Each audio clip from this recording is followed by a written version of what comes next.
Greetings, everybody.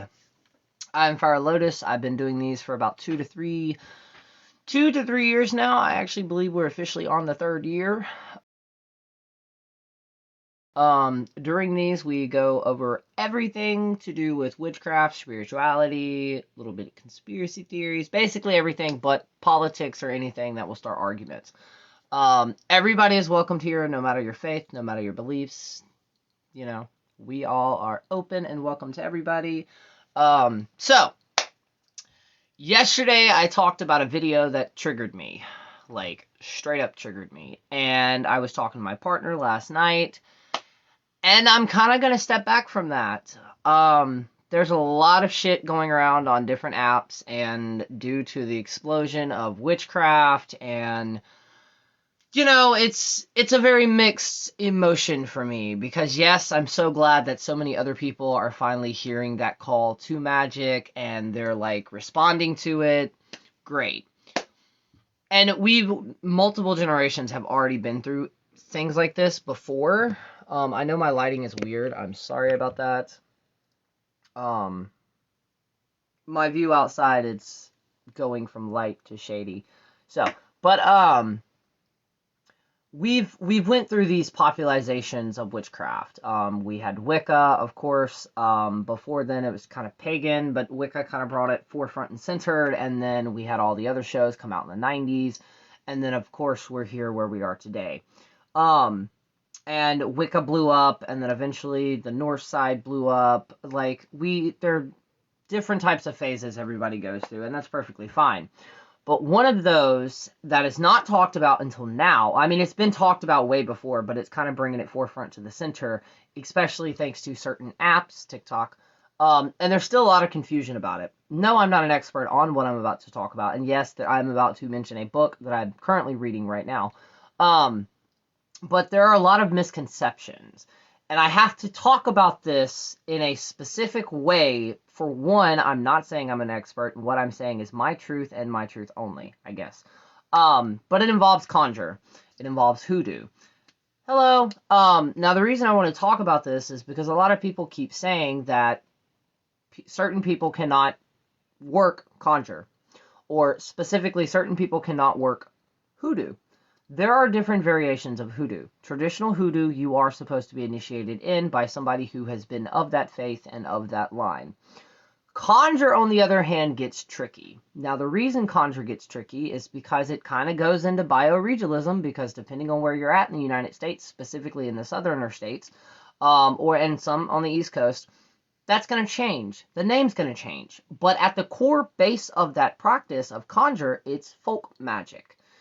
Now, I'm going to read a small little thing to kind of explain why and one of the reasons I'm encouraging this book. Now, with Conjure and another book that I've talked about going on honey jars, the authors themselves are very, very controversial due to the fact they look like me. If you understand that, you understand that. That's the only way I'm going to put that. And a lot of people feel that they should not be writing or making money from this specific type of work. But that's where it gets confusion, and I guess it kind of belongs where the moral compass goes with you, because specifically Creole voodoo, that's open. That is not closed. Some you do have to be initiated in. That's not what I'm talking about. We're not talking about initiation. But practices in general, anything to do with folk magic, it is open due to the fact that you have different types of cultures and different practices coming together, openly and willingly sharing knowledge and mixing and blending them together. Now, the book that I'm talking about, I gotta make sure I don't lose this page, is The Secret Keys of Conjure. As you can tell, I am still reading it. I've only made a very, very small dent on it, but I've also flipped through. Now, one of the reasons I love this book is, for one, yes, of course it has recipes, but he makes you question a lot of things. Specifically, there's one point in this book where he's working in a shop, and somebody comes in, this, like, we're going to say a Karen person, comes in and picks up this oil, which is basically it's along the lines of basically like averting the law from you. And she asked a question. Well, why the hell would you need some type of, if you're not breaking the law, why would you need this oil? This is the reason, what I'm about to say is the reason I encourage people to read this book. It's because he goes, you have to think about where some of these practices and some of these oils come from and what parts of the world or cultures they also come from. Here in America, people of color, a lot of them are criticized and basically judged just by their appearance. So me versus a person of color could be driving in a nice neighborhood, and all of a sudden that person of color automatically gets stopped and the cops start to question him just because supposedly to the cops' judgment they look out of place, versus when I go somewhere they may not see that. And he explained that to these people of saying you have to think of the people that these oils are specifically kind of designed for when they were originally made. Imagine being a person and just by the way you look, hello, but imagine being a person and just by the way you look, hello, you have to create a magical oil to make sure cops will not question you for no reason. That is the reason I encouraged this book. What kind of spawned that? For one, yesterday I picked it up and started reading it and fell head over heels in it. But going on the Tickety Talk app, I saw a video of a book that has been a very hot topic. I don't know what's resurged it, but it's an extremely hot topic, which is, and I've read this book. Well, I haven't read it, but I listened to the audiobook of it, Psychic Witch. When it came out, it blew the hell up because it's kind of a book that I honestly personally did not like it. Just by the simple fact there wasn't really any new techniques in it. Exactly. And see, that's where this is the reason I love this book. Because yes, I'm not... Before I say what I'm about to say, let me check that.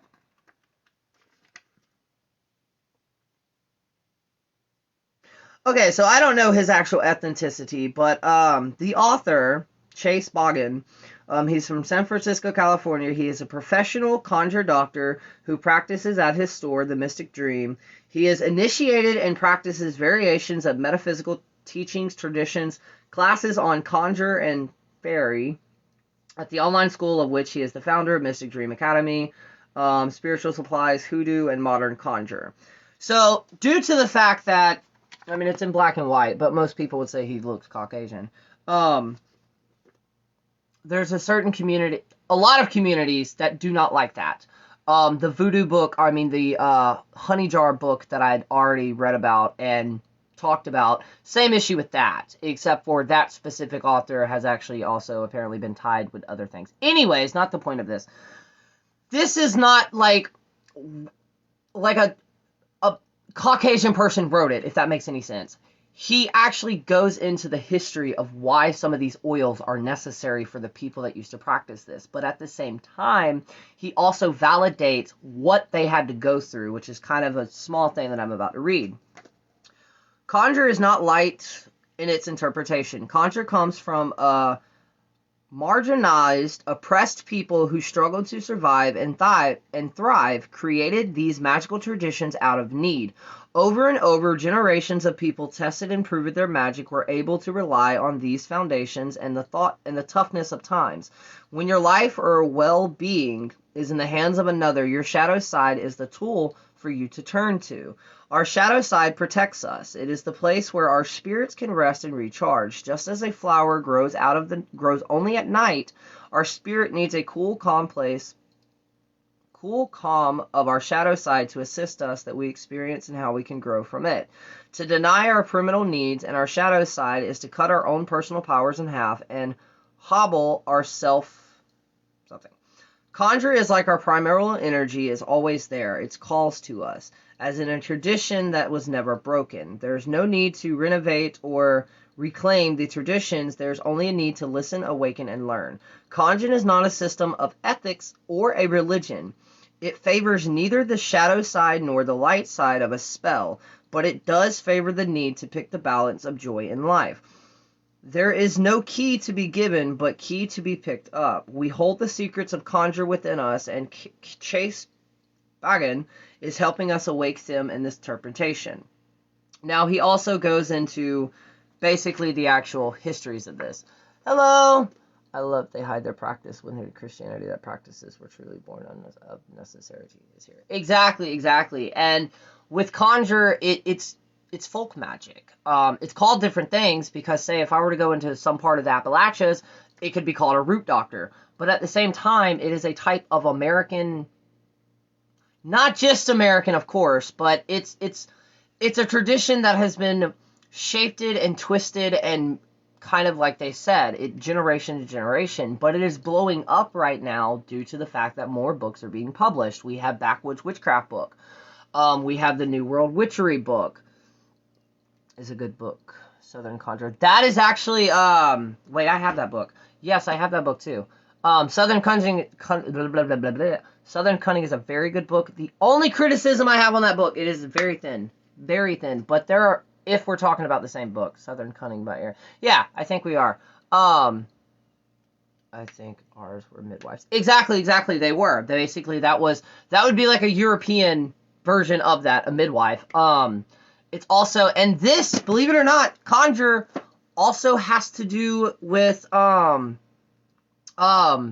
traditional witchcraft. It kind of all plays in. The book American Witchery? No, that's not it. New World Witchery. If anybody is interested in just specifically American folklore and how to incorporate that into a magical practice, that is a book. Now, when I say that is a book, I mean that's like a fucking college grade book. I was not prepared for how well that book was. I've read those several times over as well. Sweet, they're very good books. Now there's another book that I recently got that I have not, it's about the Ozark mountain range. I haven't read it, but the reviews that I have it was missing some things. But specifically with that book that I was talking about, The Psychic Witch, some people of color are attacking that author due to the fact of how things were specifically put in that book, which I'm also at a stance at, because for one, I don't like the book anyways. I have nothing to do with the author, because I do feel bad for the author, because somebody actually went on TikTok and basically copied his book word for word, but tried to sell it as their own practice. Never do that. With me, if I'm going to do a book, I'm going to give the author a shout out too. But with that, the way that it was written in that book, kind of off topic, but do you use pendulums? I do and I don't. I've had 2 pendulums my entire path. One of those being a labradorite pendulum that like just vanished out of thin air. So I kind of got out of the habit of using that one. And then a quartz crystal one that I have. I use it very randomly, like very randomly. And if I don't use those, then I'll turn a necklace that I'm wearing into one. Preferably, though, I like to use oracle cards. Maybe every now and then tarot cards, depending on what I'm reading about. But I am going to wind up creating that pendulum jar that somebody created on TikTok, because that's an amazing fucking idea. Basically, you get like a mason jar, screw a hook into the bottom of it, hook the pendulum there. That way it's just completely freestanding or free hovering inside the jar. So you're not actually touching it. But some people will argue that that's the point of a pendulum, is you're also using your personal energy for it. So, yeah. I believe most divination tools have a personality. My deck of cards have a personality. My pendulum also had a personality, which was a smartass.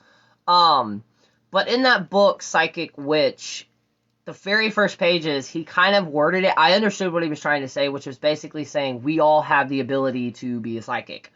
But the way that he worded it, it kind of, people are saying they're narrating it as he's okay with culture appropriating. And that's a huge shift that I'm trying my best to stay out of right now, that is currently happening in the witchy community, where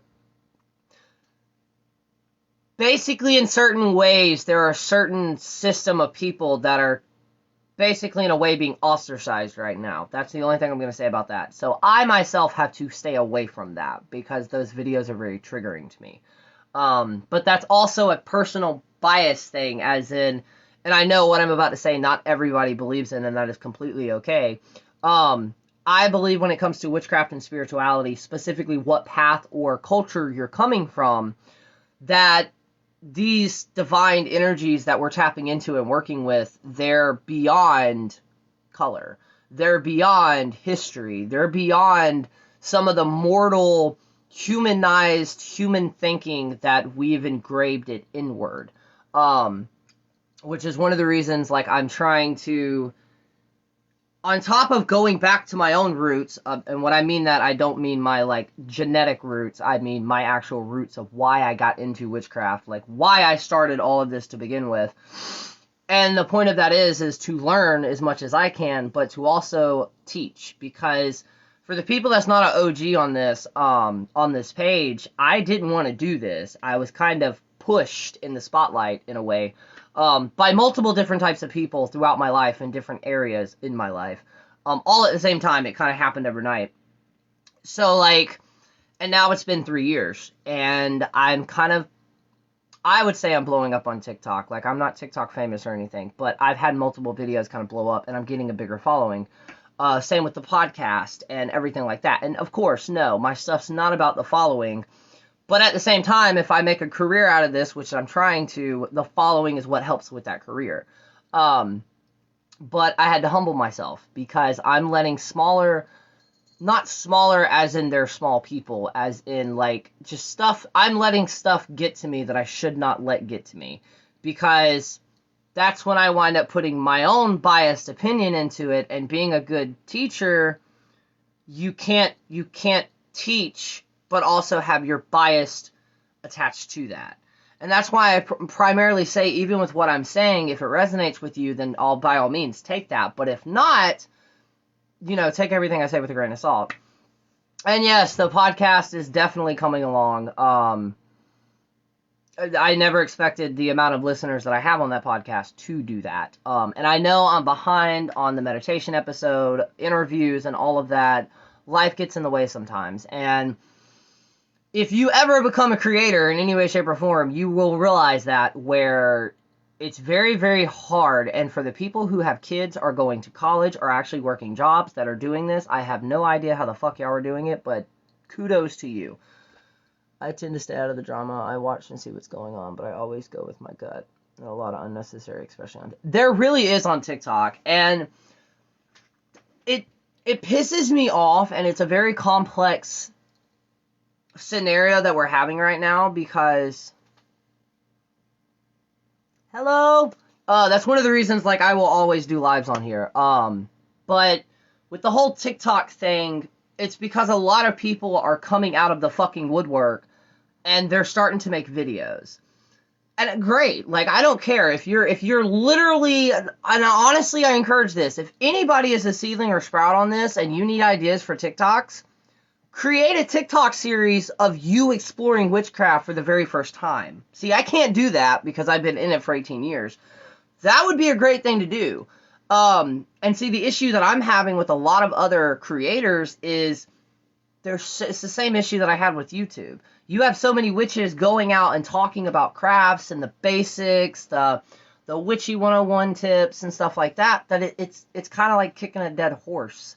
True enough, what I can bring to it is my own personal view of the craft, and then I'm going to start getting into where I'm actually showing y'all the nitty-gritty of my own craft, because, like I said yesterday, I finally got a power drill so I can fix my bookshelf and set my room up.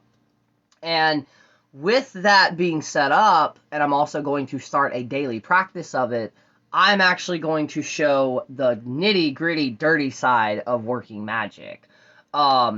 And then, like, the other day I made a TikTok, and I'll post it on here. I did a spell. I had no fucking idea what the spell was for. But I had a feeling. Y'all know that feeling I get with my hands. I had a feeling, so I got my herbs, candles, everything that I wanted, burned some incense, and I let it burn. It was a candle spell. And I posted a video, and I was like, so I'm out of ideas with the whole basic 101 witchy beginner tips, because everybody's doing them. So here's my magic. Like, I don't do this for customer spell work, but I do this in my own personal practice, and I want to share it. So I did. And I was like, the funny thing is, I have no fucking idea what the spell is for. I was like, normally that happens. I'll create something. I have the intention set. I don't know the intention, but I have the intention set as I'm making it. And then I kind of just let it burn out. And once it does burn out, normally within like an hour to 2 hours, it comes to me and it's like, hey, that's what that was. I was thinking about a series of teaching my daughter, but not sure I want to deal with the drama when that ends up happening. Yeah, that's... I do like that idea, though, because I haven't really seen a lot of pagan parents do videos. Good morning, my phone doesn't notify me that you're live again. I'm sorry, I gotta fix Facebook. Facebook has been weird. A lot of people are not getting my notifications. I'm not getting notifications that people are messaging or commenting. Skycad Plopper in America, because I don't see it mentioned. No, it is not. I mean, in my research, no. Skyclad is more of an Australian thing. And if I'm not mistaken, I believe that's actually where it kind of originated from. I do like the concept of it. But I think one of the reasons it's not really popular here is because, well, y'all have all seen America. We have a lot of questionable people here. And I'm kind of glad Skyclad is not popular right now because we have a lot of messed up people here in the United States. And I'm so afraid that would start another satanic panic. I do love the concept, though, which was basically, for the people that don't know, Skyclads believe that you should not have any type of clothing on because we came into this world with no clothing, and clothing blocks that energy. So when you hear a Skyclad, just know that most people do it completely in their birthday suits.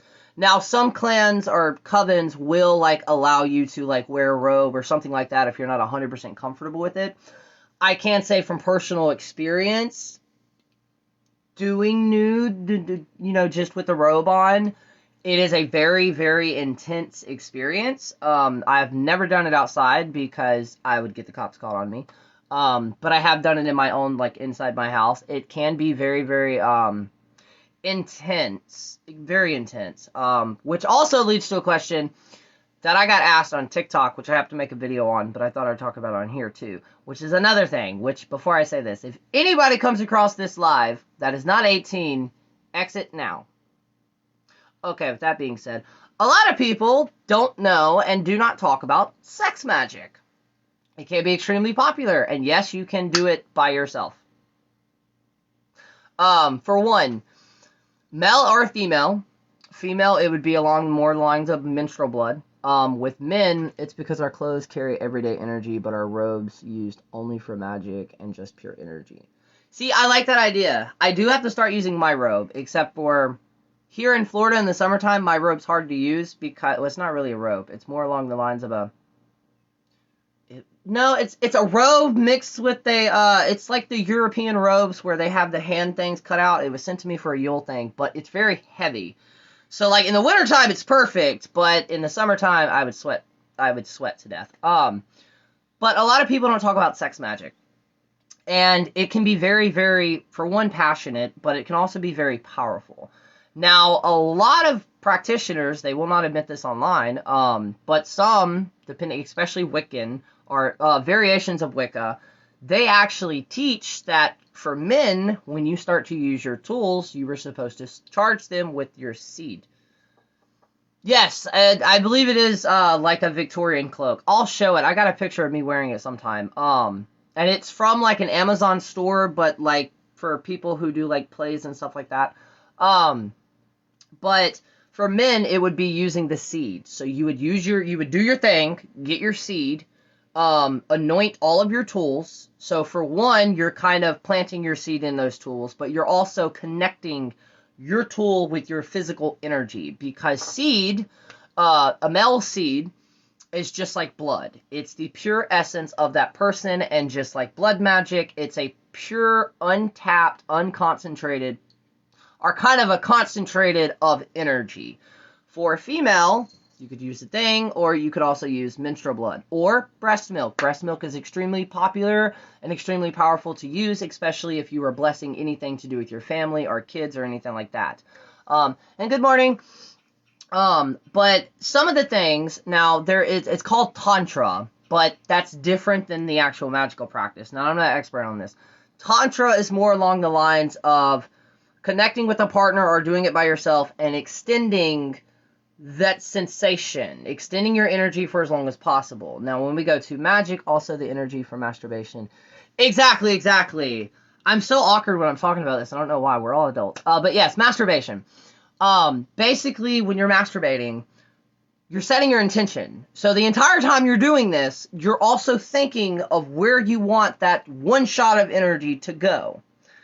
And then as you succeed in that, That's the magic actually pouring out of you and directing that into a thing. So it's basically like casting a circle, building up the energy, if you understand what I'm saying, building up the energy, and then you releasing that would be releasing yourself, and then you can either A, clean up, or I know some people, and I've done it before, we will use our seed as an offering to whatever you work with.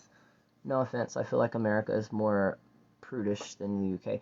We really are during certain things, like the whole breast milk and feeding in public. I don't understand that, because kids do not, that's not sexualized to kids. That's like seeing a deer feed their baby in the wild. It's feeding time, but you know, here in America, we got all types of weird, crazy people. But yes, sex magic can be very, very fun. Single or in a relationship. In a relationship, doing that, and this is controversial too, but in my personal relationship, if I were to use sex magic, I would let my partner know that the point of this is that, because when you're connecting two people together, no matter the sexuality, when you're connecting two people together and doing sex magic with that, you're also using their energy and your energy as well, but you're entangling that and then pushing that out. But it does work. Let me tell you, holy shit, does it work. And you really want to extra fizzing? Wait until an anniversary, like that extra special thing, and then do the entire thing to that. And the cool thing is this is also where love potions, do y'all ask your... I do. I will ask my partner for permission, but that's more of like a personal moral thing.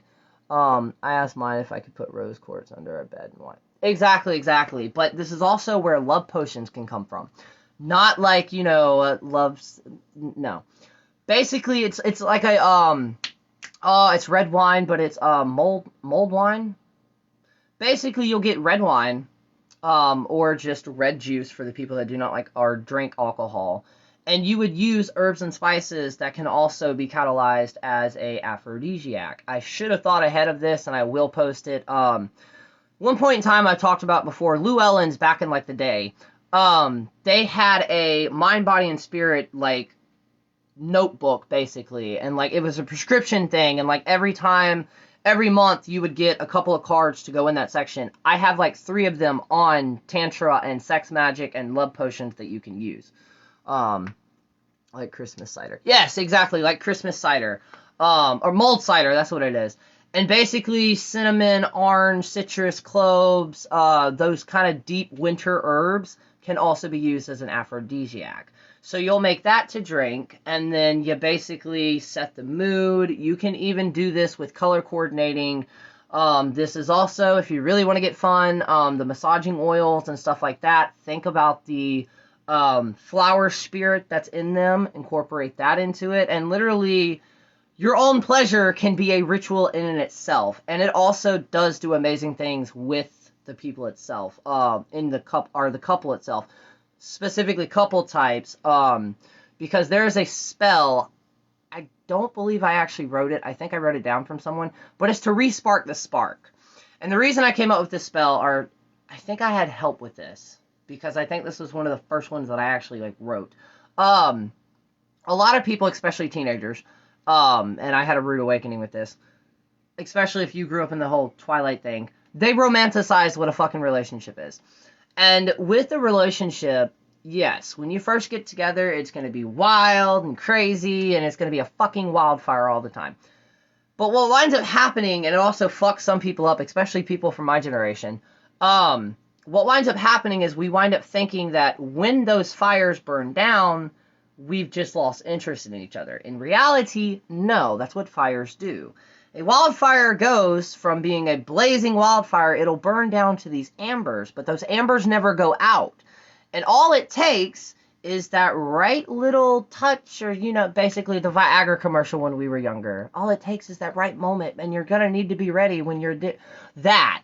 And basically what happens is that one touch re-sparks that flame, and it just goes wild, and thus you have a wild, crazy, and joyful night, but also doing magic at the same time. And yes, use sigils and runes with this oil. Literally, and not to mention just in general and a solo thing, it definitely puts a pep in your step magic-wise. You can also use this to boost your confidence, because you're boosting your libido at the same time. And it's not really talked about, and I don't understand why. like a more adult humor. The other day I was scrolling through TikTok and somebody was like, how do you know you're an adult when you realize when you look at porn, you don't have to use the private tab anymore? And I was like, truth. Like, truth. But these are things that are not talked about, and they need to be talked about. I don't feel comfortable talking to them on TikTok because there are no age restrictions on videos. So, like, I can put 18 plus on my profile as much as possible, but at the end of the day, I don't know who's liking and or viewing my videos. I put them on shoes and water. No. Exactly. And see, you can use that. It's also a very, very strong protection agent. And yes, before somebody asks, there are certain traditions. It is against the law in most states here in the United States, but there are certain traditions to where you would add that or, I appreciate you answering my question. Of course.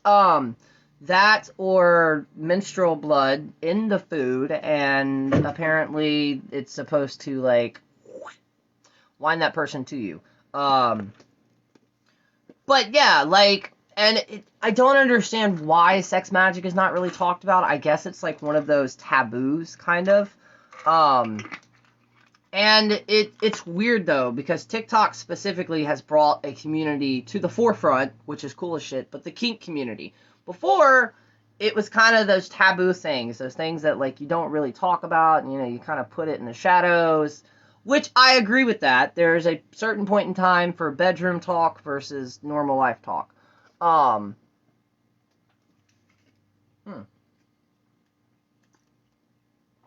Also with that, who watched and what do you think on it? Motherland, Fort Salem, the TV show about witches in the military. Because at first, I did not like the way they played it out. Sex magic is like blood magic. People don't talk about it because they're either afraid of it or they think it's because it's forbidden or something like that. This is true too. And the funny thing is with that, because somebody made a video on it on TikTok, but it's true. If you are I'm trying to say this because it's Pride Month, so I don't want to be like insensitive, but male and female, whatever that is downstairs, if the female is menstruating and you have sex, that is a type of blood magic.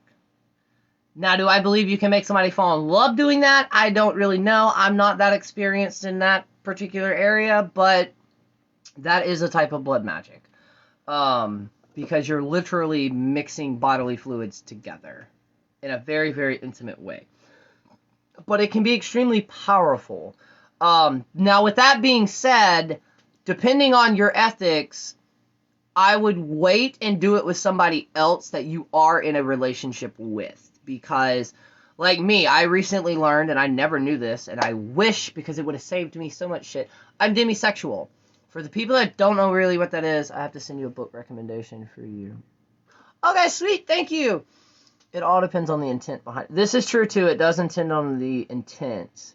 Full-time, then no, but it is limited behind it, makes a person fall in love with you, then it's possible of their working. This is true too. Oh my god, what was I about to say? My brain just short-circuited. Motherland, and then before Motherland, don't want to attach yourself to just... Exactly, that's what I was going to say. It's kind of, if you're doing this with another person, it would still be along the lines and the effects that you're probably going to feel.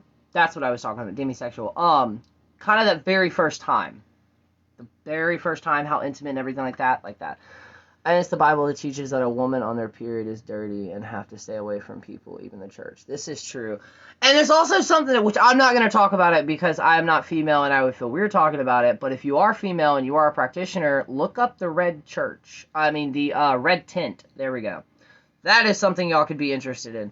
But I found out that I was demisexual. Or I finally found the term for it.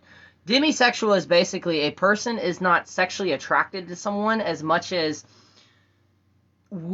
in order for me to fall for someone or to even go that route, I'm the type of person that would have to talk and, like, meet with you and, like, get on an emotional level before it goes to a physical level.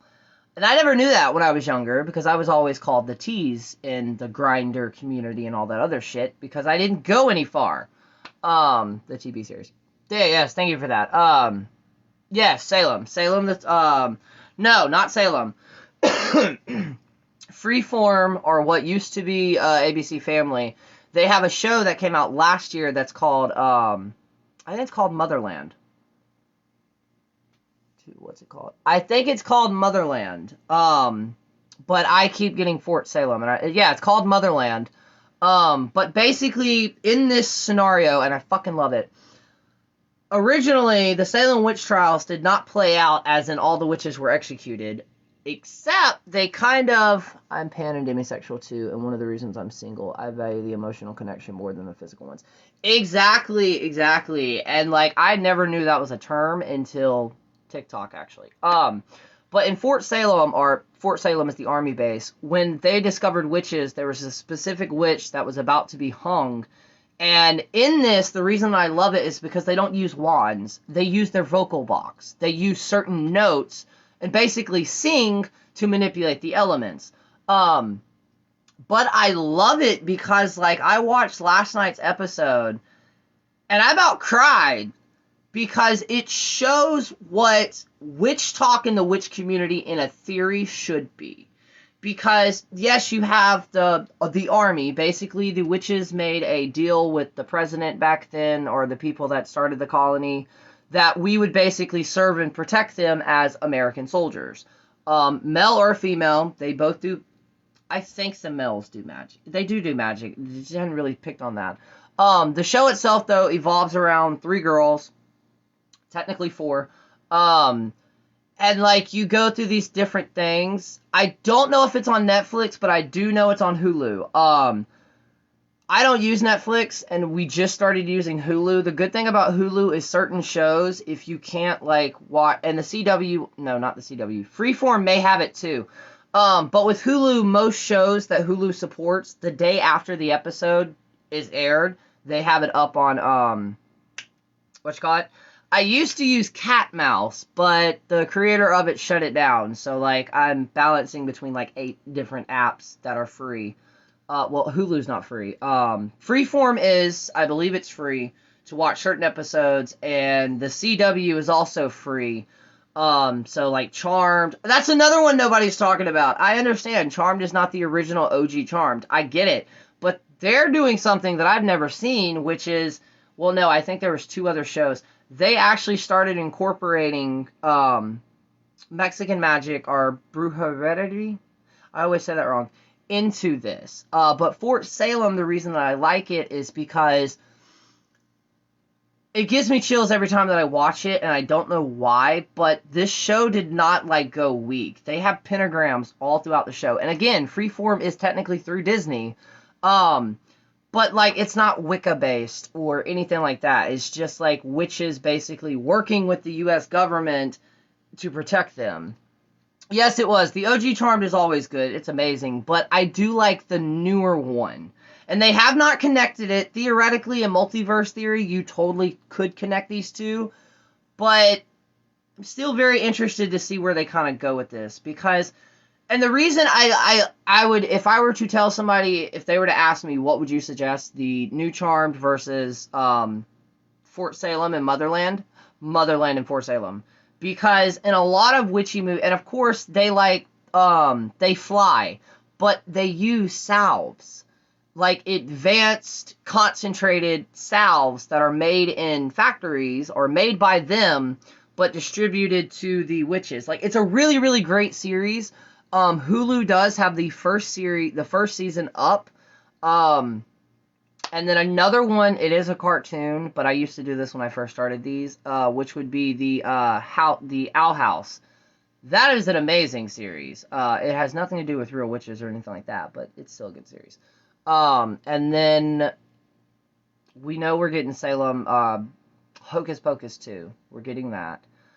There was a movie that I suggested on here before. It's just, there's a trigger warning but it is one of the most slightly historical accurate depictions of a witch that I've seen. There's a newer movie coming out this year or next year, and I do not like it at all because it is called Witch Hunt, and which is in a universe where witches are still being burned at the stake. Which, interesting fact, there were some witches that were burned here in the United States. They were just not part of the Salem witch trial. And that started a slight controversy because I shared a stitch of a guy who did the video, and he made a video of the statue of Bewitched, in Salem, Massachusetts. And what a lot of people, I mean, if my family caught me doing magic, that's exactly what they would do to me. I'm so sorry you're going through that. Trust me, it sucks. I've been there before. It sucks. But a lot of people don't know, and I did misrepresent the females in, basically I made a video stitching it and saying that that was one of the only reasons Salem blew up the way that it is, which is historically accurate. Not saying that's the only thing Salem, Massachusetts has, but the reason that statue is there is because they did 2 episodes in Salem, Massachusetts during Halloween on the Bewitched show. The Bewitched show, besides the Good Witch from The Wizard of Oz, and I think there's another one, she was one of the first daytime TV show characters that were portrayed as a witch in a non-ugly, non-negative way. So when they went to Salem, it kind of blew the fuck up. So that is still the reason Salem, Massachusetts is known for a tourist city and the city of witches.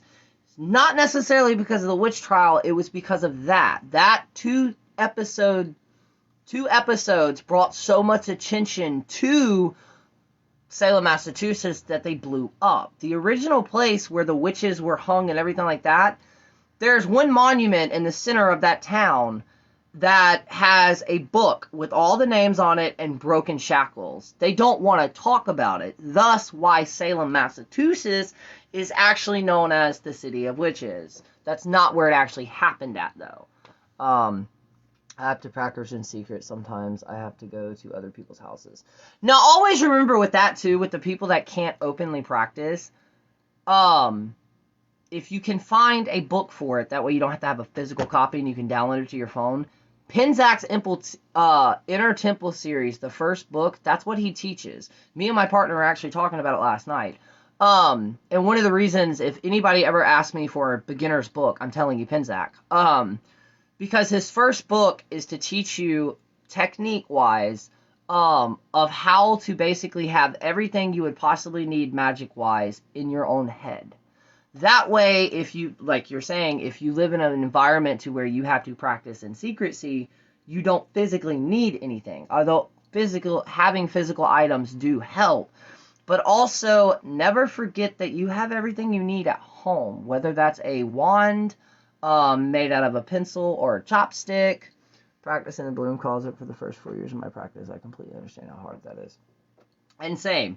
Well, no, let me rephrase that. I theoretically didn't have to in the closet, as in my mom knew that I was practicing. She gave me the okay to practice. It was though when we moved in with my stepfathers when things got a little bit tricky. But in general, it is hard. But at the same time, use what you have around you. So for an example, if your parents were to come inside or whoever you're living with to see rocks in your room, they're just random rocks. But most rocks that you find out in nature, they have some type of quartz in them, which means they can be used in magic.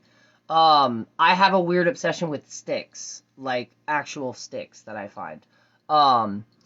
Even stringing your coffee can be practicing, showering, hiking. Exactly. It was Salem Village at the witch panic happened. Exactly. And hello, exactly to all of those. Like, practicing witchcraft, social media has killed that. Because like they said, me stirring coffee, you're doing magic. You taking a shower, you're physically cleansing yourself.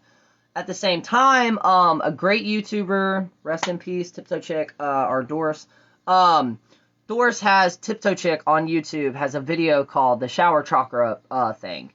And it's not even really meditating as much as when you get in the shower, no matter how you face the water, go through the rainbow colors. And every single time that changes, it's cleansing your chakra. And then when you put your shampoo and conditioner on and your body soap, imagine there's like mud caked all over you, and then you're scrubbing it off. And imagine that going down the drain. Bam! I use social media to find witches and pagans in my area. It's been very helpful. It has. Now, the one thing I will say that's not helpful is we still need a site that was like MySpace. Facebook's even not like it. One of the reasons I loved MySpace as a social media is because they had where you could search people. You could literally go in, type in how far you want to like the search to go, their interests and stuff like that. We need one. We had a website out before called Witchfox. It was an amazing site because basically anybody who knew about it could go on there, create a profile, and then it would categorize them as like teen, children, adults, military, coven, non-coven, and then you could click on them and you could email them. So like it wasn't an actual messenger, but you can email them. I met a couple through there. There's only one other site that I know that has kind of arisen after that, but apparently there was controversy behind the people that own the actual website. And I think it's Mandrake something. But yes, in general, it is. The funny thing is, though, I don't think I would ever be able to actually practice with a group. I want to. That's my lifelong dream. But at the same time, I don't think I'm ever going to be able to. That, and I've been told by, like, 4 psychics that, like, I'm just destined to... Oh, thank you. And I'm also glad I found y'all. Like, one day, somehow, I'm going to do a virtual hangout, even if it's Zoom. Because now that I have Zoom, I haven't used it yet. But, like, I don't know, it's weird, though, because every witch that I've met, not everyone, but most of the witches that I've met, that's what I wanted to talk about. If you meet a practitioner that tells you that they are an expert, red flag. Nobody in this God's green place is going to be an expert on any type of magic unless they legit created it themselves. Which you can. You completely can. That is the point of, honestly, that's my personal point. Unless you were in a coven or on a specific path, that's what you're supposed to do. I mean, amongst you guys, I will openly admit that I practice especially different magic, like blood magic and sex magic. Magic and different forms of native magic, but at the same time, it's nerve-wracking. Oh, cool. I practice blood magic. When people ask me, and again, cool podcast to check out, although I don't agree with everything, which is one of the reasons I like it, Occult with the Side of Salt. Or Salt with the Side of Occult. Either or of those. Their recent episode is like, mwah, chef's kisses. Because it talks about something that has been a problem. And I'm also going to explain the reason it's a problem, which is the different types of witches. And this is the reason. If somebody came up to me and said they were a tarot witch, and I'm taking this from the podcast, but it makes sense. If they said that they were a tarot witch, I'm going to think one of two things. A, they're using the arcanas in the actual deck itself as their deities or in correspondences of how they do it. No, but I should. Does anyone else use smoking tobacco as an offering in their practice? I do. Except for I do not do what some people do where they'll actually go out and get a bag of the loose stuff. I use cigarettes. Like, there's a pack of cigarettes that are specifically dedicated to my ancestors. And I will light them. Randomly light them. And it's weird. So I kind of use them as an incense. And same, I'm excited for the... Interesting note on the full moon tonight, and I have to check this, but Witch Wisdom, she started on TikTok, she's got a YouTube page, or it's Witchy Wisdom, Witchy Moon Wisdom. Anyways, she actually said, and I have to check this, that the full moon is actually 2:40 p.m. today in the afternoon. That is when it's like 100% full. I hear you, Loki, or Thor. I don't know, I'm confused about that too. The reason that having a witch name, like, yes, I have one, Fire Lotus the Witch, but that also doesn't describe my actual practice. It's confusing Because, like, I've met people that says, oh, well, I'm a tarot witch. And I'm like, what does that mean? And they're like, oh, I read tarot cards. And I'm like, is witchcraft involved in this? Versus, like, somebody saying you're a green witch. Okay, well, what do you... That's why I just tell people when they ask me, what are you? And I'm like, I'm a spiritual witch. AKA, I'm a witch, just very spiritual with it.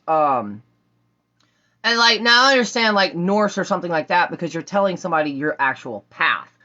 But, like, there are some that are just completely, it doesn't make sense, and I agree with what they said in the podcast, which are, you're relating your magic to a tool. The people that are, like, crystal witches or sea witches. Which I do understand the sea witch part, as in, you work with the sea. But why can't we just be witches? Like, or occultists, or magicians? You know, like, and now there's everything. I do understand the whole Death Witch thing, because it's a rebranding of necromancy. Plague Witch, I'm still not there with that one. But, like, we used to have Wiccan, Pagan, and Witch. And now we've got everything in between. And I'm like, I don't understand it. Every worker from the Sunday company. Energy worker for the Sunday company. I'm excited. Energy. Exactly. Like, I don't... And the word energy. Apparently, it's been used too. I feel so weird. I don't have a specific practice. I don't have a witch name. Oh my god, there we go. I don't have a witch name. I myself, and I do my instincts to tell me. I research and pick up a spell, and then there's usually, when it comes down to it, it's the damn thing, and I have a few dubs. Exactly, and see, that's me. Like, if somebody were to actually ask me, how would I categorize my magic? It would be a mixture between chaos, folk magic, and traditional witchcraft with instinctual magic. So at the end of the day, instinctual magic. Plague Witch works with disease. Okay. I'm sorry. I almost cracked a joke that I should not crack. I was just listening to a podcast saying just because one is an herbalist or a tarot doesn't mean they're a witch. Exactly, and that's something that needs to be, like, completely... I'm a chaos witch, but I've said for the past 20 years, witch never a thing until recently on TikTok. I'm happy to just be a plain, simple witch, because I'm aware that my path is constantly changed. For now, I'm still a closet broom sprout. Exactly! And all you sprout. I used to say that I was a chaos witch, only because this is also before I actually knew that, like, chaos magic was an actual thing. And it was just because I didn't follow the whole Wiccan, like, you know, properly having the male and female aspect and the candles and all of that shit. I was just like, I'm gonna do my altar how I feel fit. And if that and my life in general, it is organized chaos. Oh, that's a huge thing that's growing, too, in Christianity, is the tarot cards. I used to say eclectic a lot, but now I don't even say that. I'm just a witch. Yeah, I used to do the same thing. And then I got to a point where at one point I would just be like, because I'm like, yeah, I'm a witch. And they're like, oh, so you're Wicca. And I'm like, sure, you know what? For the sake of my own energy, yeah, I'm Wiccan. Because apparently that's the only thing you know of, Wicca and pagan. But the problem is these terms have been used too much. Like energy. I can say you got to work with energy, but a lot of people don't understand what I mean by that. And I'm like, everything has energy. My understanding of what a witch is a person, it's like an alchemist. You are taking different types of energy, working them together to get them to do like this balanced tango to create something entirely different. And now apparently it's, you know, setting your intention, lighting a candle, and throwing herbs on it. I'm sorry, that's not just magic. Magic is more complex than that. I do too. I thrive in chaos. Like, if I were to clean my entire house from top to bottom and organize everything, within 25 minutes, it would be the exact same way before I cleaned it, because I would go to look for something and completely forgot where my organized self put it, and now it's just a mixture of, I know where everything is at, I can see everything, but everything has its own place. Instincts too. I create my own spell in Old English. Oh, very cool. I've started it. Well, I've always done it, but I've openly just started incorporating my language into it. Whether people call that tongues or light language. Oh, that's another thing that I wanted to say. If you sense and work with spirits, like going to a graveyard, is that considered a death witch? Technically, yes. From my understanding, yes. Which also technically I'm a death witch because I'm obsessed with dead things. But I mean, that's the reason I like witch, because with me the term witch, it covers it all. It tells everybody that you work with magic. You were either a natural based or non-natural based. But at the same time, you work with magic. And with me, it's almost like, and I cannot believe I'm using this as an example, but it's the only thing that I can use, ADD brain, like Hogwarts. How Hogwarts, they had a 12-year program, I believe 12 years, or 7 years, whatever. They had a year program, and every year they had different subjects, different classes. But at the same time, no matter if you were Slytherin, I could be wrong on this, but no matter if you were Slytherin, no matter what house you were in, you still did the same thing. That's a witch. The only difference is it's like us. You know, we're all going to look different. It's like an abstract artist. We could all get together and be assigned to paint one thing. But at the same time, we could tweak it and make it our own. So say the image of that hand, we could all paint, sit down and paint one day. At the end of it, though, it's going to be a picture of a hand, but we're going to add our own flares. It's like the rolling recipe. It's like if I give you a recipe and tell you to add one thing to it. It's the same recipe. You've just added one little thing to it. Go on forth. It's going to grow. I use graveyard dirt from the 1800s ancestor grave. I use it for a little bit, and that's it. Not exactly. Oh, that is awesome. I actually recently talked to one of my good friends who lives in Georgia, and I'm getting some Appalachian dirt. I'm so happy. But see, and that's what I'm saying. Like, and it really, oh, thank you. I don't know why I just said that, because at first I said the Stone Soup. Has anybody read that book, The Stone Soup? It's a kid book. I actually saw a TikTok mom create a recipe that you could actually use as a stone soup. I would love to do a community stone soup. Basically, in the book, like, there's these soldiers who went into this town, and, like, it was war ravaged, it was poor. So, like, eventually everybody would bring one item to, like, throw in a soup pot, and one of those items being a rock. And then eventually it showed, like, the moral of the story is, like, share, and, like, you know, even if it's one thing, you never know how one small thing could eventually build up and create something entirely different. I see myself like Morgan in the Merlin TV show. That's what I call. I like discovering my vibe and my craft. And see, that's perfectly cool too. Yes, the hippie feast here last week, and we call it Stone Soup. Yes, exactly. And the main thing that I'm seeing a growth in, and it's pissing me off, is, and it was brought to my attention, and I'm not going to name any names, but I've also seen it. I also want to talk about using TikTok specifically. Exactly. Some people are stronger at certain magics than others. For the most part, we're all witches. Exactly. Like with me, I can manifest things. I know things. Can I do that for myself? No. That's why I believe I'm meant to help people. I mean, my spells work for me, but they work 10 times faster for other people.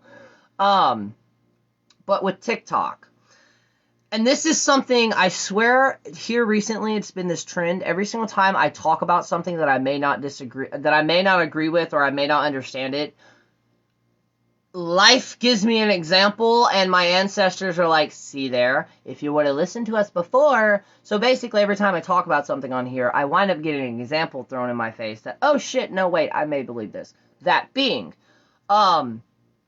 we've talked about it before, but glamours and social media. Yes, using a filter, that is a type of glamour. But there's a other type of glamour that's going around, and I don't like it because I've personally met somebody that I used to associate with who that's what their entire practice was, which was glamour. And the reason I don't like that is because to me, it's saying you're hiding something. Using filters, that's not what I'm saying. I'm actually talking about full-on glamour magic. I use filters. Like, if you were to check out one of my YouTube my TikTok lives, due to the fact that there are, like, filters built in TikTok, I do not look like the same person. I wish I looked like the person on TikTok. But people can use those filters to hide A, physical things that are currently going on. B, they can also hide intent.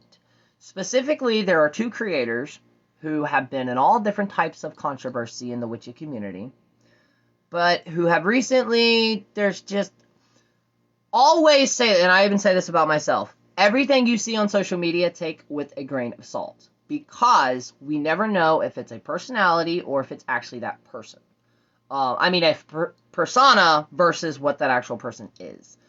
And I fully never believed that, like, we could do magic through the phones. Recently, with the crystal, the guy that I interviewed, that kind of changed things. I looked into glamour magic, but I've never tried it because I feel like it's lying, and that doesn't resonate with me. Now, I've done glamour magic sometimes, primarily, like, if I have a bad blemish, I'll basically kind of, like, make it, and yes, before I say this, I do use certain spells that are out of TV shows, just knowing that, like, I'm not going to be able to, like, if I were to break a window, I know for a fact I'm not going to be able to hide that. But some of those spells can work. I have a glamour to where I can have my spell book in front of you. It'll still be there, and you'll physically see it. Your brain will not register that it's there, though. That's what I think glamours are. But people can also glamour their entire physique. Specifically, with me... Sorry, I'm having lighter issues. With me... And I will say, it does take a witch to know what they're doing to do real glamours. Real magic, intent, practice, and specific target, no actual physical change. Exactly. And then I also started something that war paint, where, like, y'all have seen the ones where I've had paint sigils all over my face. That's also a type. My husband can do glamour, but it's automatic with him. He was 30 years old and got into a circus for free. Oh, cool. And I mean, in a way, anybody who wears makeup, like I'm wearing makeup right now, it's a glamour. As in, I specifically, for one, I love the look, but I specifically love wearing dark eyeliner because it makes my eyes pop. But there is 3, one of them is already talked about, and I will mention her name, Book of Edith on TikTok. She has always been in controversy, and she follows me, which is weird because I don't follow her back. Anyways, there are some witches that are on the verge of falling into a cult. And that's more dangerous, in my opinion, versus, say, like, a religious cult. And this is the reason why. For one, no, I'm not taking away from anything that has happened in history with cults. But with magic specifically, there is a reason that if you have any type of therapy, or if you do have to go, I call them retreats, if you have to take a retreat, you are not allowed to read any type of fantasy book, you're not allowed to read any type of magical book, and you're not allowed to have any type of religious symbols. And the reason that is because religion, or magic, or spirituality, depending on the mental part of a person's brain, it can be easier for them to completely lose touch with reality. Now, one of these specific creators recently did this thing. If you look up, there are certain steps to figure out if somebody is trying to create a cult. Basically, the leaders are going to be charisma, people are going to love them, they're going to hate them, there's going to be drama, all this other shit. But I'm not talking about, like, the garden cult that was on TikTok. I'm talking actual magical cult. When on social media, when you get a following, you have fans. Those fans, depending on how loyal they are, can get wrapped up and lose the idea that they're just friends. They're just, you're following somebody on social media. So what can wind up happening is, if that person is hyped up or put on a pedestal, and then that person turns around and starts individually talking or sharing knowledge with those followers, depending on where those followers are in life, they're going to take that, especially anybody with trauma, because I've went through it before. It's going to be like a dog that was beaten, and then all of a sudden you're getting shown attention. So it's going to suck you in. That's basically what I'm getting at. There are a lot of creators on Witch Talk that are doing glamours, and they're working on something. I don't know what they're working on, but let's just say a lot of the top, what people consider top witches on Witch Talk, I will not follow at all, because I don't like how they're acting. Now, with this specific one, if you follow me on Instagram, you probably already know who I'm talking about. But again, I'm not mentioning any names except for Book of Edith. I've never had drama with Book of Edith, but there's drama there. Specifically with her and the drama that I've heard about, just watch who you get stuff from online. Now, what I mean by that, say I opened a shop of physical items. Yes, we're going to use this as an example. Yes, this is pretty. This is amazing glamour oil, or this is amazing powerful oil. The intent's there. It's magical oil. But you don't know what a practitioner is throwing into that. There are certain sigils that by me sending it to somebody and them opening it, it automatically connects me to their energy. This is why I can't practice with others, because I'm afraid they'll manipulate my and drain my energy. No, it feels sketchy. Exactly. That's also one of the reasons I don't really do it that much. Fire Lotus the Witch, where did you find your practitioner name? Where did the idea come from? Oh, I love that you asked this. So, for one, I've always been drawn to the fleur de lis, the symbol that you see in Louisiana a lot, or French. And I was scrolling through Instagram one day, and I learned, I was trying to build my Instagram and learn that, like, the names with, like, the hashtags in them it confuses people. My element is fire, and I've always loved lotuses. Recently, and the day that I came up with this name came to me. I actually have a picture of my meditation of that day. I learned that they can be the same thing. Lotuses have also been represented as the fleur de lis. What else does those two things have in common? The Mother, Maiden, and Crone, which is the first deity that I used to work with, or the aspect of that deity, Hecate. I was always obsessed with the Mother, Maiden, and the Crone. So one day after my meditation, I was scrolling through Instagram and I saw that post and I was like, wait. And somehow it clicked in my head, Fire Lotus. And then my partner helped me, was like, Fire Lotus the Witch. And that's the reason I do my own thing. But yeah, that's how the name came along. And the reason that is, and the reason I started saying seedlings and sprouts, I hate the term baby witch. It's derogatory. No. So I came out with seedling and sprouts. But most people love sprouts, so I'm probably going to, like, cut out seedling and just say sprouts. But the reason, and I call this the Lotus Hollow, for one, I have water lilies that grow out in the lake, but the lotus itself, it's the meaning behind the flower, which is, the lotus starts out at the very bottom of a river or lake, in the muck, in the mud. Eventually the things that, given enough time, turn to oil or crude oil.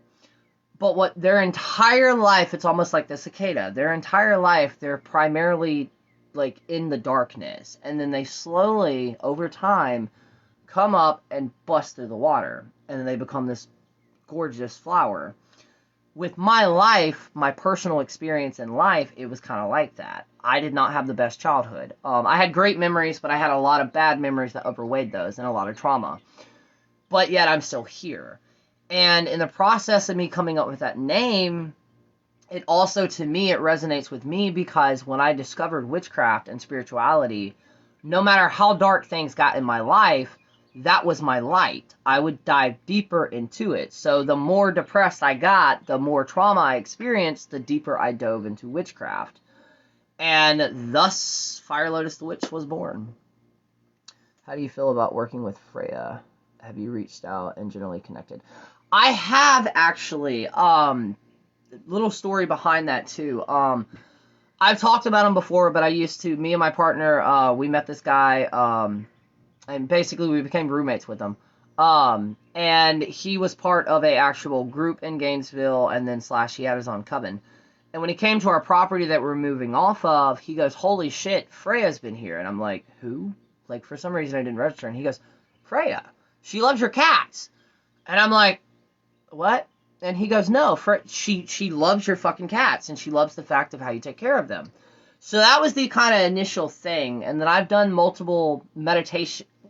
I hate using the term meditation. I've done multiple connections, there we go, to Freya. Here recently, when I did that self-empowerment spell that I was talking about the other day that I posted on TikTok, I had something happen that has never happened in the entire time I've lived on this property. Bioregionalism, people. I know there's hawks. We have hawks, falcons, and eagles around here. Specifically the hawks, because that is a part of my practice, and normally when it shows up, it's trying to tell me something. The pier that my next door neighbor has that I can see from my bay windows, normally one of them will hang out there, he'll kind of hunt in the grass, or she'll hunt in the grass, and then fly off to the cross, and then eventually to the trees. After that spell, I went and laid down to watch The Skeleton Key on Hulu. I fell asleep for like 4 or 5 hours, which I never do. Very good rest, too. So when I get up and I come in here, there were 2 of them. And that has never happened in the entire time we lived on this property. I've never actually seen 2 hawks side by side. The crazy thing was, though, one of them started out at the end of it, and the other one was at the top of the pier. By the end of me watching them, they had actually come together, and they were basically cuddling each other. And then one flew off right here, landed on a fence, started staring at me, and then the other one actually flew in my direction, a thing he's never done either. Normally they go that way. This time he went this way. And the same psychic who I'd got a reading from prior that weekend on Zoom, my actual first Zoom conference, they actually told me that. She randomly messaged me, and she goes, do you work with Freya? And I'm like, not really. And she goes, do you know the lore behind Freya? And I said, no, not really. Why? And some people say it's mistranslated, but hawks, specifically falcons though, but hawks can be associated with Freya. So, I asked her yesterday if she is trying to reach me, can I get a hawk to show back up on the property? And I've not seen one yet. But, yes, I have worked with her before. Normally with my cats, and I give her an offering. Every time I give my ancestors or land spirits an offering, I also give her one. But I have this thing with the 2 outside cats, specifically Grandpa. He's the oldest one, so he wonders if I haven't seen him in 1 or 2 days, because all my cats have a routine. They are all routine based. They know what time I feed them in the morning times. They know what time they get fed around, because I feed them twice. And they know those times. They know, like, everything. I had fixed schedule. Normally in the morning times, my partner, not my partner, my grandpa, the old cat, he'll jump up here on the porch, and that's basically his way of saying, yo, look, I'm here, feed me. But sometimes during mating season, he won't show up, and I can walk outside and be like, hey, Freya. Like, I talk to her like I'm talking to y'all. I'm like, hey, Freya, I haven't seen Stripes. Can you tell his little furry ass to get home? Literally within 5 minutes, he's walking up meowing at me. So we have a very weird relationship, but I have decided, okay, it got really quiet in my house, and I was like, oh my god, did we just lose power? I have decided, though, that I am actually going to create an altar for her when I get my craft room set up. And then I also have had someone tell me that Apollo may be reaching out to me. The 2 hawks could represent both Freya and her twin brother, Freya. See, I didn't even know they had a brother. Now you are blowing my mind. And strong. So it's very, see, that's the one thing I don't like when somebody, not y'all, but like other people, when they're like, these are the ways you know that a deity is reaching out to you. No. I made a video on that. With my life, like how signs are, and something people don't talk about, you're not really going to have a deity pop in. But like when they give you signs, depending on what you're using as those signs, especially with birds. I love birds to death. They're a huge part of my practice. I use feathers all the time. By the way, chicken feathers, even feathers from a craft store, can be used in multiple different ways. But if you Google what birds mean in an omen, they all mean the same damn thing. Death. Bad luck. And I'm like, no, that's not what this means. So, like, I've had to incorporate and, like, tweak it kind of to figure out what it means to me. Specifically, though, the first time I ever had an interaction with a hawk, and thankfully my mother is not watching this, hopefully, um, her, my stepfather kicked me out, and I was on probation at this point, so I had to have a place to stay. The place that I was staying, let's just say somebody showed up that I did not want to be around. So I had no other choice. I had to stay in my mom's car for 2 days. In the daytime, I would go in and chill out with her, but when they started to go to bed, I had to sleep in her car. I had nowhere else to go, and I couldn't go anywhere to my friend's house because I was on probation. When you're on probation, you have a set location you have to be, stuff like that. So I'm outside. I've been pacing around because they're early birds, so they'll go to sleep at like 7 or 8 o'clock.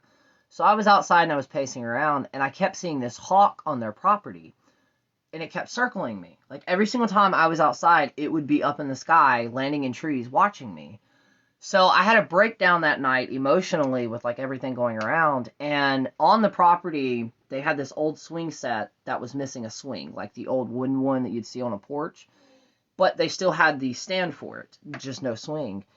And I shit you not, this motherfucking hawk flew out of a tree directly over my head and landed there and stood within about 5 to 10 feet from me for about an hour just staring at me. And I didn't move, but I connected with it.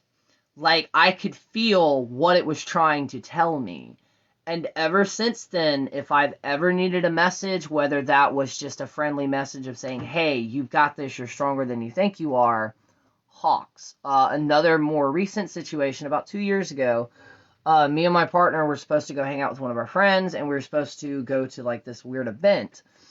I had a strange feeling, but I didn't think anything of it. When we were in traffic, we saw a hawk being chased by a crow. And we both, me and my partner, both looked at each other and we're like, we're not going.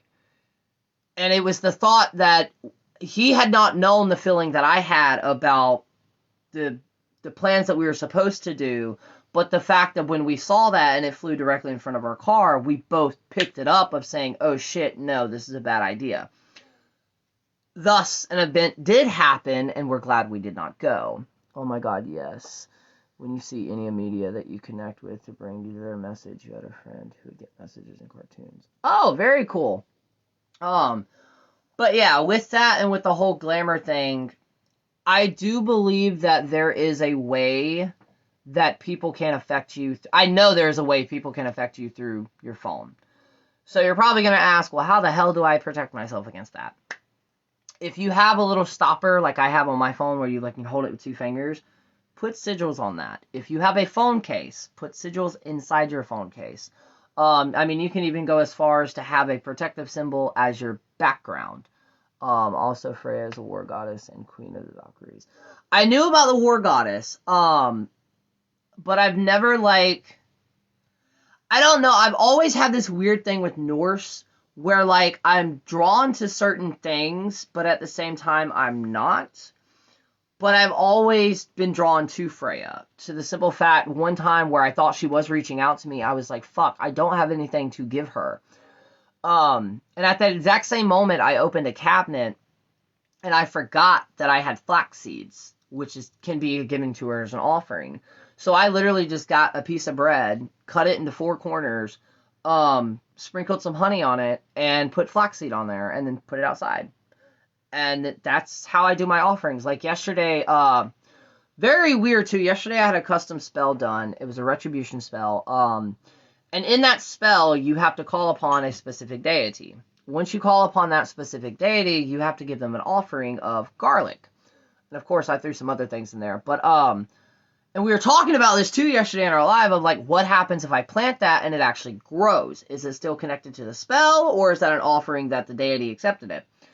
Right after I planted them, after the spell and the candles had burned down, and I'd literally buried them, I keep saying planting, but I buried them, it rained for about 5 hours straight. Yes, we were already supposed to get rain. We're probably going to get some rain today. But it was the simple fact that I could have waited all day. I did. I waited all day until a certain point where I felt right. And it was when I put them in the ground that it started raining. So in my craft, that was it. That was basically that deity saying, we accept. And this particular spell I learned from Spell a Day Almanac by Llewellyn's. If you have a Twitter or if you have a Facebook, go to their page because they update the Spell a Day Almanacs that they have in the books. They update those every day. And this particular spell, I call it a retribution spell because you're not really doing anything as much as you're kind of calling upon a deity, almost like a court, and you're telling them what's going on. You're telling them the situation and the person the situation involves. But you're not trying to hurt them, and that is part of it. What you're doing is explaining it to this deity, and then they get to choose the way that they get justice. So it's a justice spell. And I love it because you're not hexing someone, you're not causing someone harm, but at the same time, you're putting it in a divine force. I haven't gotten a sign from her that I know of, but she's been popping in my mind lately, and I'm not sure why. Maybe it's a recent baby kitten I've gotten. I'm going to look into it and research her. I've never known much about her, but that's how I've learned about Bassett and Hecate, so I was going to roll with it. She may actually be reaching out to you on that one. And I have not forgot. I am still going to look. There we go. I am going to make a mental note now to look through my books because I know I have multiple feline protection spells. One of them actually does call on her to bless the feline.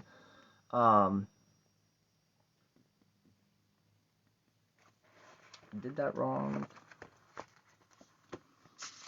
And y'all may have heard it differently, but today is either the oak moon and or a strawberry moon, depending on what title you want to go by. Make sure I get that name right. There we go. But it definitely works. One of the last times I called upon Freya was with Bubbers.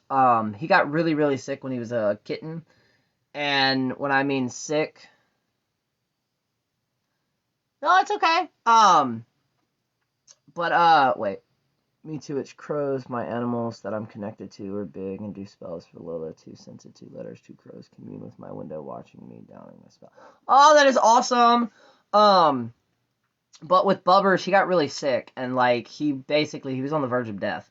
So I called upon Freya and I'm like, if you help me with I will do the work, as in I nursed him with a syringe for 2 days, shoving water down his throat. But I was like, if you let him live, this will be the most spoiled cat I've ever owned. I had a pork roast last night. I cooked my first pork roast. He has this consumption, if I cook pork or chicken, that I'm cooking it specifically for him. So he will wait in the kitchen all day until I serve it. And I looked at him and I'm like, you've already been fed. I fed you 9 lives. You're not getting this pork. And what does my partner do when he got home? He cut him a piece of pork roast and gave it to him. He is the most spoiled cat we have. For what I found, there are 3 deities who cat souls are from. Freyja, Bast, and Is. So you may have Freyja's kittens. And see, that's also another confusion thing when it comes to deities, is there are so many other deities that are also, like, reaching out. But no matter what anybody says, and this may be a personal preference, you can work with different deities and have them together at the same time. I've done it. I saw a video the other day that apparently a witch talker has worked with angels and demons at the same time. I'm not going there because I don't really work with angels or demons. And it's funny too because nobody talks about that. I was always taught that angelic magic can be tricky. As in, angels are basically what Americans think of the fae folk as tricksters. But nobody talks about that, and I don't understand why. Hold that thought. I gotta check something.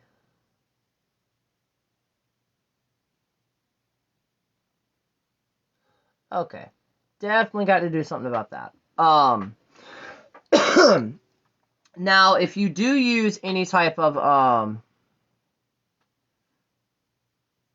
this is true too. See, no, I've always had issues with angel and demon aspects because I was raised Baptist and then kind of adjusted to Pentecostal while in the same process discovering I was a witch. But there are certain aspects, no matter how much I try pushing past, and there's actually a person I've got to talk about it. When it comes to anything in the Bible, I've never been able to mix those. I've never been able to mix witchcraft with the Bible. Even though in conjure it is a very, very big thing, specifically the book of Psalms. But I've never drove myself to do it. And then the reason the whole angel demon thing confuses me is when you ask somebody, oh, you work with demons and stuff like that, you're either going to get one to two answers. They've actually done their research in demonology and actually researched the demons outside of a Christian stance. Same with the angels. Or you're going to get the person who is basically working with angels and demons, but as the concept that is in the Bible, which is even more confusing. Now, and I do not like talking about her. She's a great astrologer. If you start listening to her, following her, just take what resonates with you, and that's it. Jessica from Behalf That Life, on her blog, she has a 7-day ritual spell. Well, I'm going to say prayer. For Michael, because here in Florida, we have a church specifically dedicated to Michael. I can't do it either. Angels and demons don't like me. I mean, I think I've talked about this a couple of times. But the blog post, if y'all want, I can post that. But it is a 7-day, and you're going to need 7 candles for it. Or 1 candle to burn for 7 days.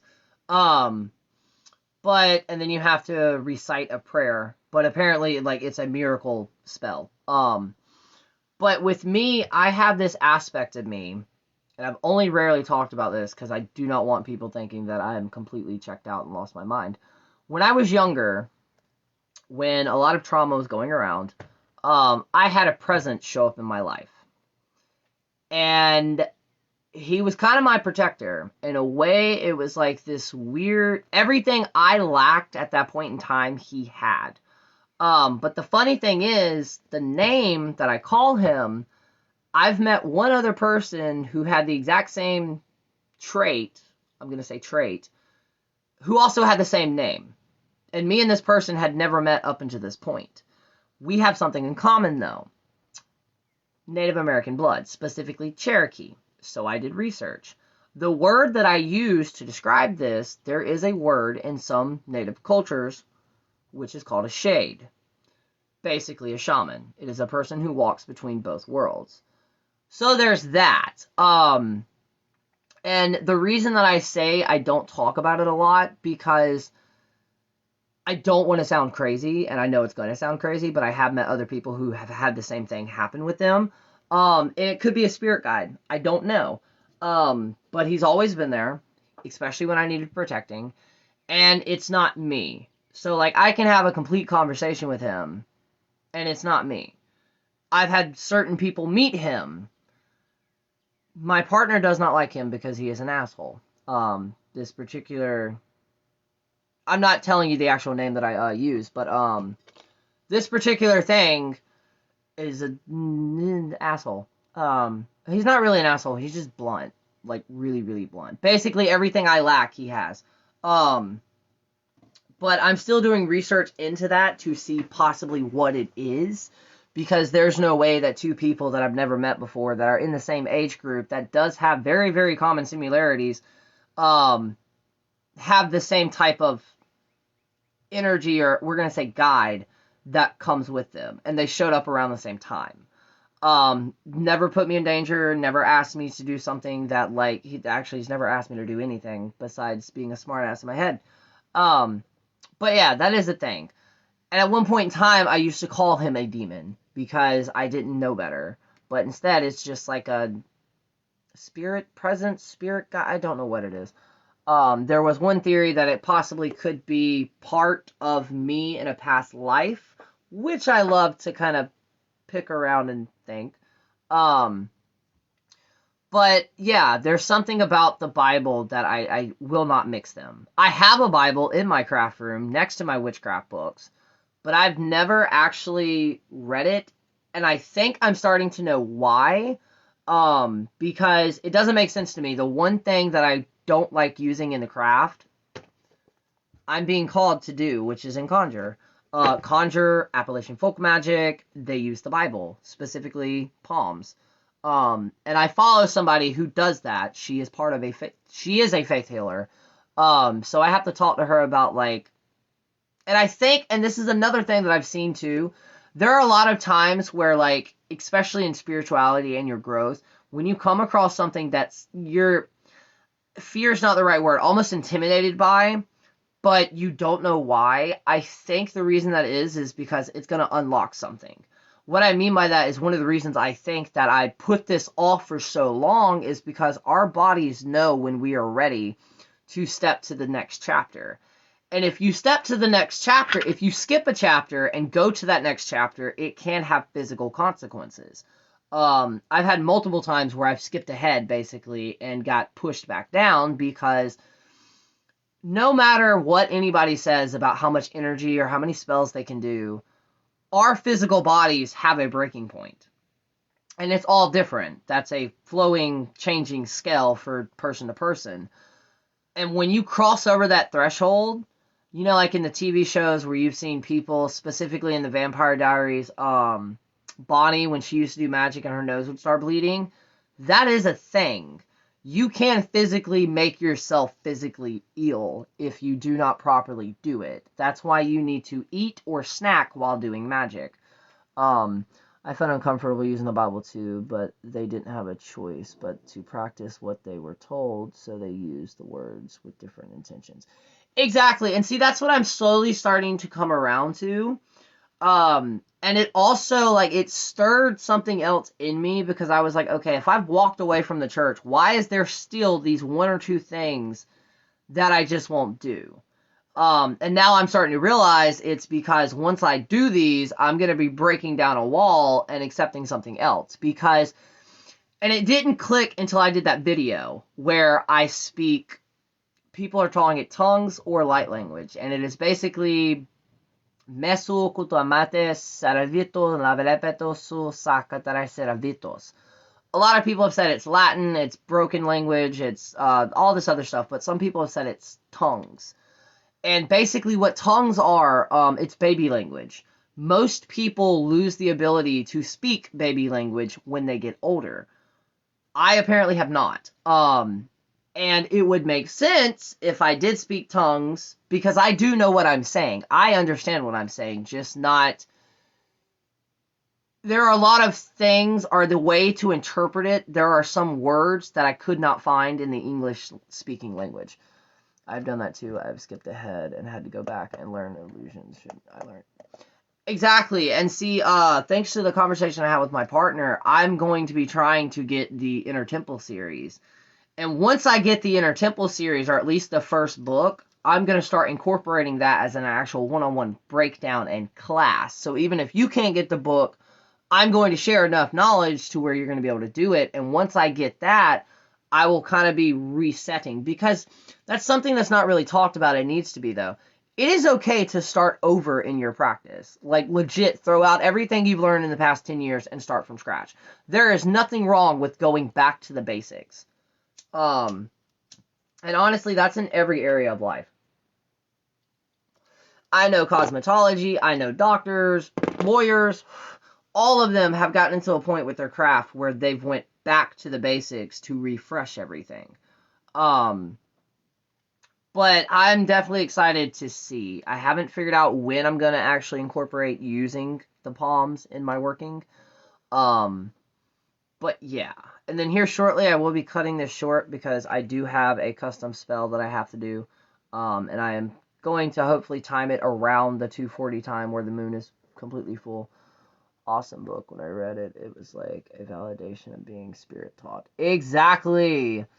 There's a therapy I committed to parents and different abled kids I worked with different body movements. Moved your brain into a baby-like state to reset the brain connection so the baby talk thing actually makes sense. Oh! I like that, actually. That actually does make sense. Because it would also be like anybody with trauma, it would be like our brains are trying to like put us in a safer place. Because I mean, I do feel empowered when I say it. But a lot of people did not know that I spoke that. And I've seen multiple videos that sound like my language, but it's slightly different. That and they do the hand things. Or they'll roll their R's. But when using that language in my craft, holy shit does it little sparky spark things up. And it's so weird because I've only recently gotten to a point to where I was doing it publicly. But I'm also doing a social experiment with that. Oh, wait. No, you're that weird bird. Okay. And before that sounded weird. There's this bird. I have to look up the name to it. But, like, it's this black bird, and if you live in Florida, you've seen it before. They'll, like, stand on the riverbanks with both their wings open like this, and it looks like the Grim Reaper. But they have these long heads, and when swimming in the water, they'll stick their heads up, and they look like little bitty dinosaurs. It's very weird, but he's out here chilling. But if anybody does have a language like that, try using it in your craft. I mean, it's not going to be for everybody, but I've been running a social experiment with blue alert, which I think that means an elderly person has went missing. At first I thought it was a tornado alert, and I about shit my pants. But I've been running an experiment, and I've told people this, so they're not like lab rats. To like listen to this and tell me how you feel in the comments, because I'm trying to like get it to where see how people are feeling. And I've had a lot of results that are the same. I've had one person who say that they could no longer watch my videos because it made them feel like they had ants in their head. I've had a few people basically almost get it right on what I was saying. I've had a lot of people, they're like, use Google Translate, and I'm like, I've already done it. I've done everything except for try to reach out to a linguistic person and speak it to them. And then I've also had theories that like it's a past life or something along the lines of that. Or a language from my past life. Oh, I got smoke in my eye. But to kind of close this out and everything like that. For one, for the people that did not know, I have started the honey jar. It will be up until July. I want to say July 2nd. It'll be up for 2 weeks. I just got to pin it up to the top. It will be open on TikTok. I have to make the video. The same things go as last time. And for the people that don't exactly know what I'm talking about, I'm about to show you. This is the community honey jar that I did last year, or earlier this year. And I do feed it regularly. So I will be doing another one. And it was really cool too, because the last one I did, a lot of people paid it forward. So yeah, if you're interested, even if you don't have the money or anything like that, message me. Share the post if y'all would like. And then I've got to get the candle. Hopefully I'll be getting it Friday, but I will also be doing a community candle, which is free. Now the reason that I'm doing these specifically, this is going to be different than the actual community candle. The community candle is free to everybody, but due to the amount of how much it took me to get this honey, I actually do have to charge, and it's only $5. I know people that charge anywhere from $30 to $60. But basically what we'll do is name, birthday, and what you want. Now with this, what you want, it's not to like win the lottery, you know, get quick fat or get rich fast or anything like that. It's something that you've desperately been needing or desperately been working towards that would change your life. Whether that's a new career, a new house, self-love, confidence, anything like that. Name, birthday, full name, and the description of what you want. What I do with that afterwards is I make my sigils. I will be charging everything today under the full moon, so my sigil paper. And then I will turn them into personalized custom sigils. So it will have the name, the year that person was born, and what they want all in one sigil. I activate all the sigils and then start the process of creating the honey jar. Every honey jar is different, and then after that, every honey jar, just like every community candle, will be fed, and a candle will be burned with it to feed it more on every full moon, new moon, or any other astrological event that I can get. Now with honey jars, Normally and typically, from what I understand, most people wait a full cycle of the moon. So basically 28 to 29 days before you start getting effects. Now with this, and I had to stress this, with the honey jar, it sweetens that situation, but you still have to do the lead work. Just like if anybody came to me for a custom spell, there are still leg work that that person has to do on the other end. I'm only doing half of it. The other person has to do the other half of it. And it can manifest in different ways. The very first community candle I got, it made a person really sick.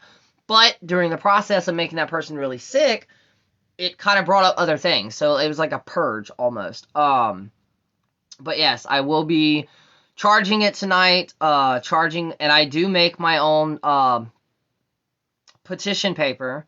By the way, for anybody who does start petitions and stuff like that, or even on sigils, paper bags, brown paper bags are going to be your friend. You just have to rip them.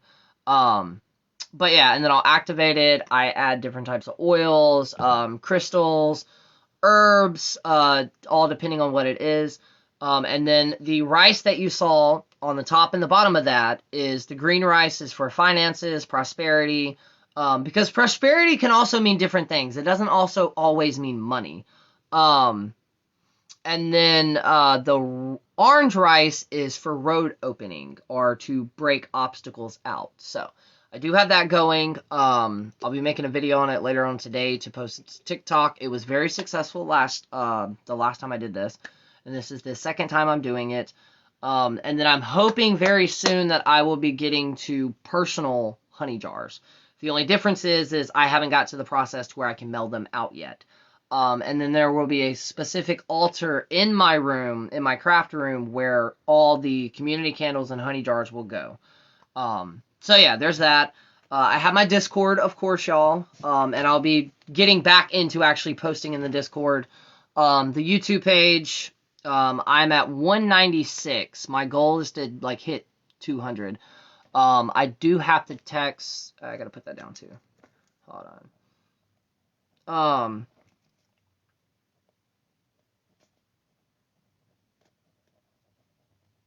And then I've got to get up with everybody that I had podcasts for that I had to kind of postpone due to me getting sick. But yeah, there's that. And like I said, if you are interested or if you desperately need it, message me. Y'all know me. I work with everybody I can. And then there's multiple ways. With the honey jar itself, it will have to be the like cash thing instead of what I normally do with my spells, which is the pay it forward. My Amazon wish list. To pay, use a link on TikTok. I can send you a link, but it's on TikTok. The link tree. In the link tree, there is clicking the link tree. It'll take you to my PayPal, Cash App, and I also have Venmo. I just don't advertise that I have Venmo. And then just type in honey jar, and then message me after that and like give me the details of this. And like I said, a lot of people the first and last time I did this, a lot of people paid it forward. So I think I had a total of like 32 to 40 people enter into the honey jar that this phone is currently on now. And then I also have orange, I have green and yellow and red and blue. Okay, cool. Yeah, I follow you on TikTok. Oh, sweet. Hello. I did not know you were from TikTok.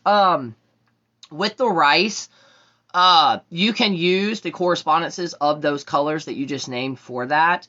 What I did though, and you can either use food coloring or do what I do. I used watercolor, mixed them together, turned on the oven to like the lowest temperature possible, and heated them up so it could evaporate and it kept its color. But yeah, you can totally start using that to incorporate that into your practice as well. But rice is an amazing thing.